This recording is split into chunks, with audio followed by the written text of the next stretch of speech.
A chefia imediata analisa junto com o empregado a procedência do questionamento utilizando as ferramentas de análise disponíveis.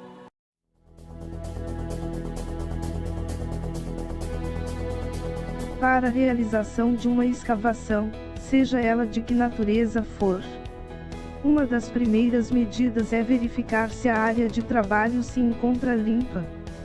Devemos verificar se o local para a escavação foi inspecionado e se aparentemente está isento de tubulações subterrâneas de água, gás, elétrica ou fibra óptica. Quando essa ação não é realizada, quando o colaborador dá a primeira enxadada, quebra um cano de tubulação de água.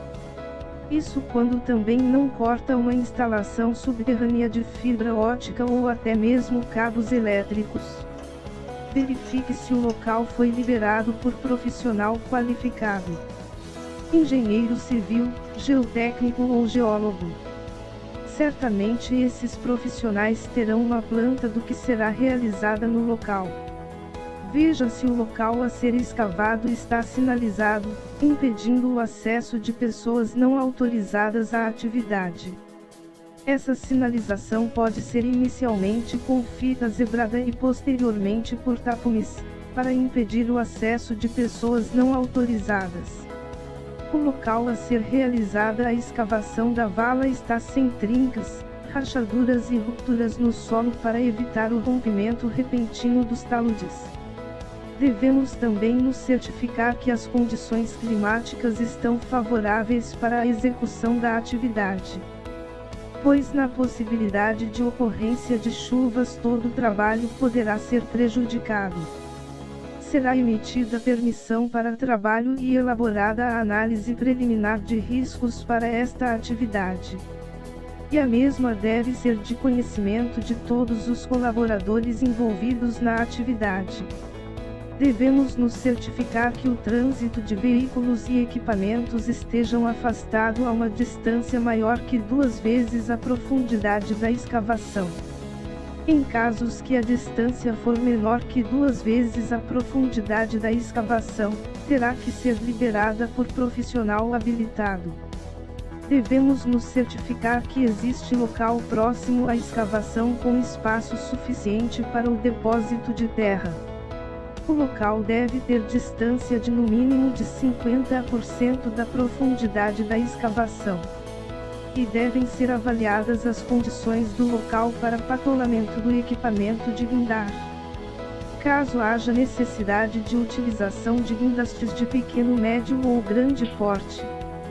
Para escavações superiores a 1,25 metro foi verificada a disponibilidade de escoramentos e acessos para os executantes.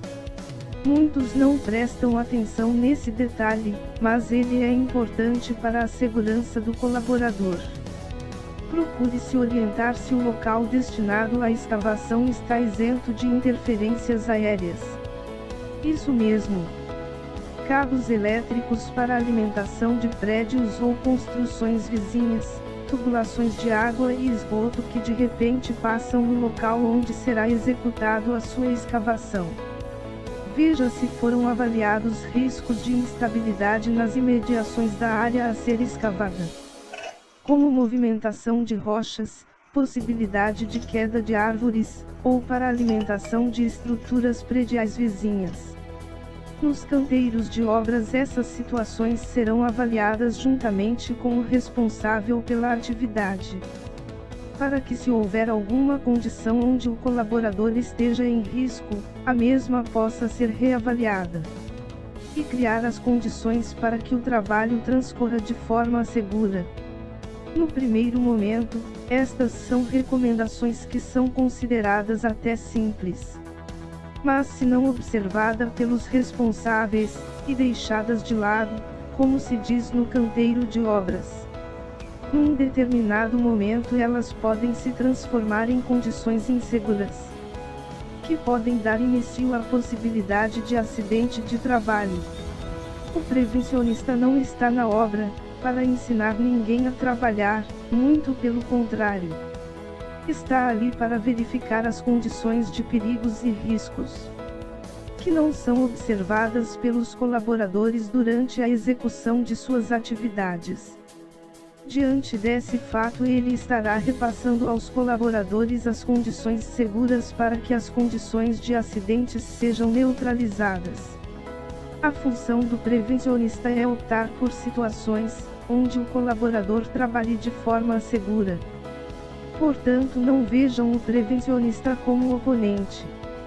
É importante que as situações de riscos sejam avaliadas, consideradas e colocado em prática um plano para que essas situações sejam minimizadas ou até mesmo neutralizadas.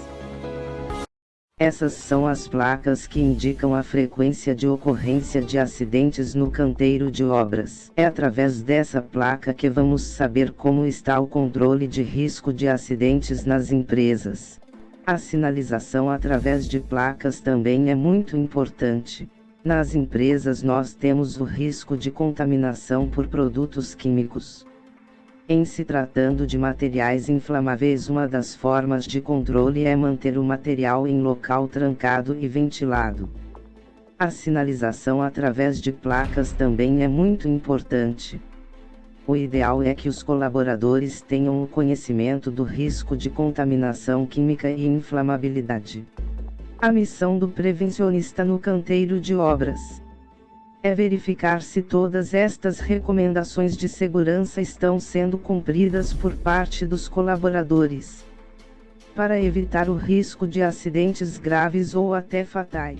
Antes de se iniciar a demolição, as construções vizinhas à obra de demolição devem ser examinadas, prévia e periodicamente, no sentido de ser preservada sua estabilidade e a integridade física de terceiros. Imagine que você vai derrubar uma parede na sua casa e seu vizinho não tenha sido informado, e essa parede venha a atingi-lo, causando ferimentos.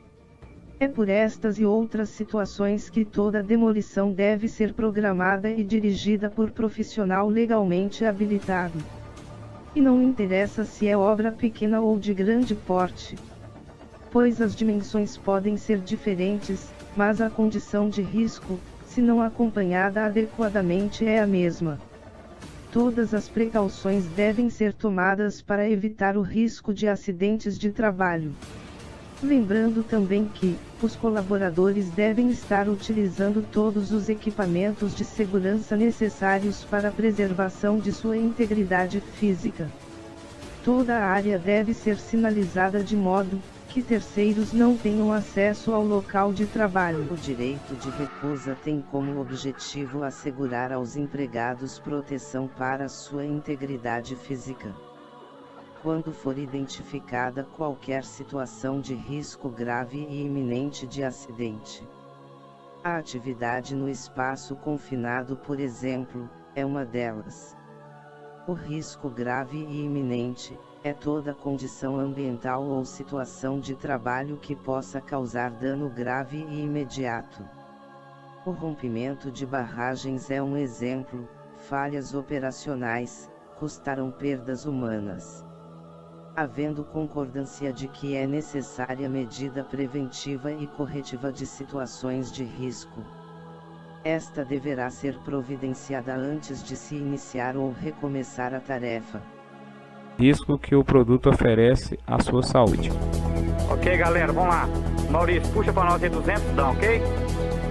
Para acompanhar as atividades envolvendo intervenções no sistema elétrico de potência, nós temos a missão de cuidar da integridade física dos colaboradores. Mas também temos de entender um pouco de máquinas e equipamentos. Coisas que de repente na sala de aula a gente não aprende.